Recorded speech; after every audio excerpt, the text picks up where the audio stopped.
गुप्ता जी दिल्ली से। राधे राधे महाराज जी। महाराज जी, जिंदगी में सब कुछ हासिल है लेकिन मेरा ठहराव नहीं हो पा रहा। मैं चंचल हूँ, कभी इधर भागता हूँ, कभी उधर, कभी इनकी पूजा करता हूँ, कभी इनकी पूजा करता हूँ। एक दिन एकांतिक में उसने कहा, विश्व का हर सुख हमारे पास है, विश्व का हर सुख हमारे पास है, लेकिन मेरा मन शांत नहीं है। क्यों? उसने प्रश्न किया था, जैसे आपने प्रश्न किया ऐसे उसने कहा। तुमने कहा तुम्हारे पास भगवान नहीं, तुम्हारे जीवन में भगवान का अस्तित्व नहीं है, तुमने भगवान की शरणागति नहीं ली, भगवान का आश्रय नहीं लिया, इसलिए मन बिना भगवान के नहीं टिक सकता। मन भगवान का अंश है, इंद्रियाणाम मनश्चास्मि, और ये भोगों में कभी तृप्त नहीं हो सकता, ये भगवान में तृप्त होगा। देखो, हमको लगता है कि अगर अमुक भोग हमें मिल जाए तो मैं तृप्त हो जाऊंगा, लेकिन उसको कोई भोग रहा है और वो दूसरे को चाह रहा है और वो तीसरे को चाह रहा है। यार क्या समस्या? इस बात को समझना चाहिए कि भोगों से कभी किसी को तृप्ति नहीं हो सकती। एक बार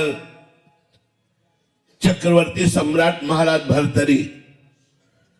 भर्तरी जी ने अपने मन को पढ़ा कि चाह क्या रहा है, तो मन में निकला एक सुंदर स्त्री का संयोग। चक्रवर्ती सम्राट थे, उन्होंने ऐलान कर दिया कि चक्रवर्ती सम्राट महाराज भर्तरी ब्याह करना चाहते हैं, लेकिन अपनी पसंद का, सुंदरियां एकत्रित हों और हम उसे चुनेंगे। तो चुना एक बहुत ही सर्वांग सुंदर, उनके मन को अच्छी लगने वाली, जिसका नाम पिंगला था, उसको चयन किया। और बहुत ही महान पुरुष थे, इसलिए कोई साधारण भोगी पुरुष तो थे नहीं। तो उन्होंने कहा मैं राजकर्म से इस्तीफा देता हूं और विक्रमादित्य मेरा छोटा भाई राजकर्म को देखेगा, मैं केवल भोग भोगूंगा, क्योंकि मेरा मन कह रहा है कि इसमें सुख है, तो मैं खोज करूंगा।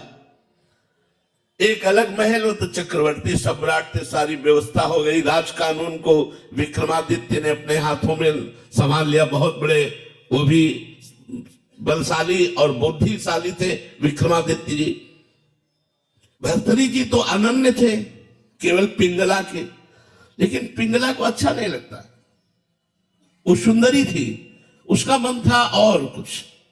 तो एक दिन वो महल की खिड़की से झांक रही थी, तो एक सर्वांग पुष्ट अश्वपाल जो घोड़ों की रक्षा करवाता था, वो सबका प्रधान था, उसको देखा, उसको जमा। भर्तरी जैसे चक्रवर्ती सम्राट से मन हटकर घोड़ों की रक्षा करने वाले में मन उसका लगा। और रानी थी, अपनी दासी से बोली उससे मिलने का एकांत समय। वो मिला, सरकार, उनका ऐसे नहीं, हम तुमसे दोस्ती करना चाहती है। अरे सरकार, हम तो आपकी जूती है, दोस्ती क्या, हम तो आपके घोड़ों की सेवा करने वाले हैं। धीरे धीरे धीरे गलत संबंध पिंगला का अश्वपाल से हो गया। एक भर्तरी जी के राज्य में ब्राह्मण तपस्या कर रहा था धन प्राप्ति के लिए। देवराज इंद्र के मंत्रों से देवराज इंद्र को रिझाना चाहता था। बड़े तप और व्रत से जब उसने नियम पूर्ण किया तो देवराज इंद्र प्रकट हुए, बिना कुछ बोले एक फल दिया, कहा यह अमृत फल है, इसको खा लेने पर अमर हो जाएगा, और अंतर्ध्यान हो गए। तो उसने कहा कि मेरी बात तो सुनी नहीं, मुझे अमृत फल क्या चाहना, गरीब ब्राह्मण वैसे ही, और मुझे अमर होके क्या करना, मुझे तो धन चाहिए था। देवराज इंद्र ने अमर फल दिया, अब क्या करें? उन्होंने विचार किया कि महाराज भर्तरी को ये अमर फल दे दे और हम उनसे मनमाना धन ले सकते हैं। ऐसा ही किया। महाराज की जय हो। राजा के चक्रवर्ती सम्राट भर्तरी के महल में दो के लिए छूट थी, एक निजी सेवक और एक ब्रह्म ऋषि। अगर ब्रह्म ऋषि आना चाहते हैं तो उनके लिए कोई रोक नहीं थी। वो गए, महाराज की जय हो, खड़े होकर प्रणाम किया और कहा, कहो ब्राह्मण देवता। बोले, मैंने तपस्या की और अमल फल प्राप्त किया, ये आप ले लीजिए।